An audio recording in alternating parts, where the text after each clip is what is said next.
गुरु और संध्या मणिपुर के एक गांव में रहते थे। गांव के बस स्टैंड के पास ही गुरुनाथम नाम का एक रेस्टोरेंट चलाते थे। वही उनकी कमाई का एकमात्र साधन था और उसी से अपनी बेटी ऋषिता और कौशिक की पढ़ाई कराते थे। गुरु का एक सेवक था, यादव। यादव, तुमने कहीं और नौकरी नहीं ढूंढी? नहीं बाबूजी, आपको इस रेस्टोरेंट को नहीं छोड़ सकता। अरे मेरे तो खुद के घर का खर्चा नहीं चल पा रहा, मैं तुम्हारी तनख्वाह कैसे दूंगा? फिक्र मत करें बाबूजी, जब रेस्टोरेंट अच्छा चलने लगेगा तब दे दीजिएगा। बुरा ना माने तो एक बात कहूं, एक सुझाव देना चाहता हूं। हाँ हाँ कहो। मैं सिर्फ इतना कहना चाहता हूँ कि अभी थोड़ा समय लगेगा, देखिएगा रेस्टोरेंट खूब अच्छा चलेगा। तब तक आप इसे बेचिएगा नहीं। जल्दबाजी में कोई फैसला मत लीजिए। बिना कुछ कहे गुरु चुपचाप सुनता रहता है। परेशान है वह, क्या करेगा? अभी जब तक ये अच्छा नहीं चलता तब तक मैं ऐसे ही काम करूंगा। तुम्हारी सोच मुझे अच्छी लगी यादव। बस भगवान करे जल्द ही अच्छे दिन आ जाएं और हमारा रेस्टोरेंट भी अच्छा चलने लगे। उसी दौरान एक बुजुर्ग व्यक्ति रेस्टोरेंट में प्रवेश करता है। यादव उससे ऑर्डर लेता है। जी नमस्कार सर, बताइए क्या खाएंगे आप? इस बढ़ती उम्र के साथ साथ अब क्या कर सकता हूँ मैं? अपनी जिम्मेवारी। मैं नहीं समझ पा रहा आप क्या कहना चाहते हैं साहब, लेकिन मुझे पता है आप चाय पीते हैं, आपके लिए अभी लाया।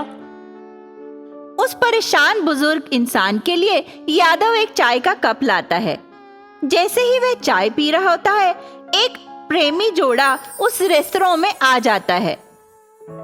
यादव उनसे भी ऑर्डर लेने चला गया। वेटर, हमारे लिए एक पिज्जा तो लाना। साहब पिज्जा तो नहीं है। प्रेमी जोड़ा नाराज होकर रेस्टोरेंट से चले जाते हैं। तभी वहां एक भिखारी लड़का आता है। भैया, कुछ खाने को मिलेगा? घर पर मेरी माँ बहुत भूखी है, हमने कुछ नहीं खाया और मुझे उसके लिए दवाई भी लेके जानी है।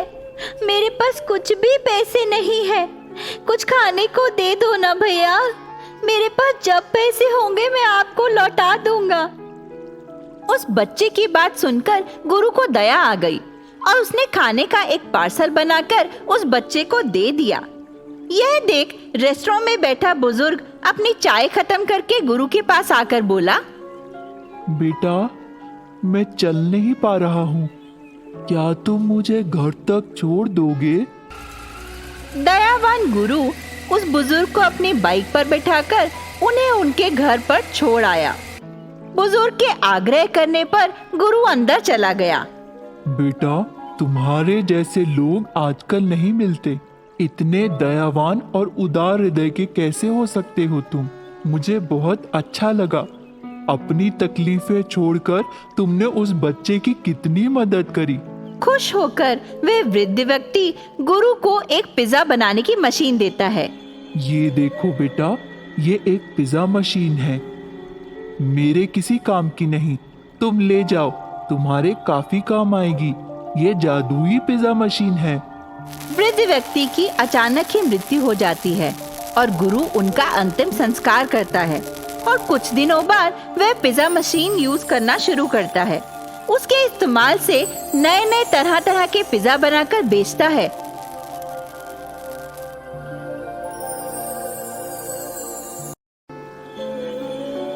राजू अपने बेटे महेश के साथ देवापुर गांव में रहता था। वह गरीब था पर जंगल से बांस काटने के लिए जाता और उन्हें बेचकर कमाई करता और उसी से अपने बेटे की पढ़ाई का खर्चा उठाता। महेश, क्या ये बात सच है? तुम रोज स्कूल लेट पहुंचते हो? कल तुम्हारी टीचर मिली थी। अब मैं क्या कर सकता हूँ पापा? स्कूल यहाँ से 4 किलोमीटर दूर है। 4 किलोमीटर जाना, 4 किलोमीटर आना। मेरे पैरों में दर्द होने लगा है, मैं इतना पैदल नहीं चल सकता। ये बेकार की बात मत करो, मैं इतनी मेहनत इसलिए कर रहा हूँ ताकि तुम्हें पढ़ा लिखा कर एक अच्छा इंसान बना सकूं। मुझे पता है पापा, इसीलिए तो रोज बिना छुट्टी करे स्कूल जाता हूँ। पैरों में दर्द रहता है, फिर भी कभी शिकायत नहीं करता आपसे। बिना कुछ कहे ही स्कूल जाने की कोशिश करता हूँ, लेकिन आप हैं कि रोज कुछ ना कुछ डांटते ही रहते हैं। अरे स्कूल तो समय पर ही पहुंचना चाहिए, दूर होने से क्या होता है, थोड़ा पहले उठा करो और पहले जाया करो। आपकी बात बिल्कुल ठीक है, पर क्या आप मुझे साइकिल नहीं दिला सकते? तुम्हें तो पता ही है बेटा, इतनी कमाई नहीं है मेरी। मैंने आपसे कभी कुछ नहीं कहा पापा, कोई दिन त्योहार नहीं, कोई दिवाली नहीं, बस एक साइकिल ही तो मांगी है। तुम जानते ही हो बेटा कि मैं कितनी मेहनत करता हूँ और जितनी भी कमाई होती है वह सब तुम्हें ज्ञात है, और फिर भी तुम एक साइकिल मांग रहे हो। साइकिल इतनी महंगी होती है। राजू जंगल में बांस काटकर ही पैसे कमाता है और रोजाना की तरह वैसे ही करता है। रोज की तरह ही महेश को समझाता है कि पढ़ाई करना कितना आवश्यक है। अंदर से फिक्रमंद भी है कि कुछ कर नहीं पा रहा। एक दिन महेश को पैरों में बहुत दर्द हुआ और इसी वजह से वह स्कूल नहीं जा पाया। उसके पैरों पर छाले पड़ गए थे। राजू ने उसके पैरों पर दवा लगाई। अपने बेटे को मुश्किल में देखकर वह बहुत निराश हो गया। महेश भी घर बैठा था और फिक्रमंद था कि अब वह स्कूल कैसे जाएगा। राजू को एक उपाय सूझा। जंगल में रोजाना की तरह वह बांस लेने गया और उस बांस को इकट्ठा कर उसने साइकिल बनाने की कोशिश करी। बांस वह घर पर लेकर आया। दूसरी ओर महेश घर पर बैठा था और वह स्कूल न जाने के जिद पर अड़ा था।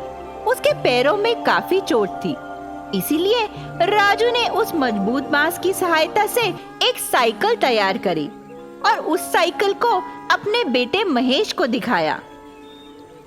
महेश बेटा बाहर तो आओ। मुझसे चला भी नहीं जा रहा पापा, और आप मुझे बाहर आने के लिए कह रहे हैं? अरे नहीं बेटा, जरा बाहर तो चलो, तुम्हारे लिए एक उपहार लाया हूँ। तुम सोच भी नहीं पाओगे कि क्या लाया हूँ। पापा आपने साइकिल खरीदी क्या? हाँ, कुछ ऐसा ही है, तुम बाहर तो चलो। महेश उत्साहित हो उठा और अपने पिता के कहने पर घर से बाहर भागा। दौड़ के जब पहुंचा, उसने एक साइकिल देखी और वह अचंभित हो गया। थैंक यू पापा, आप बहुत अच्छे हैं।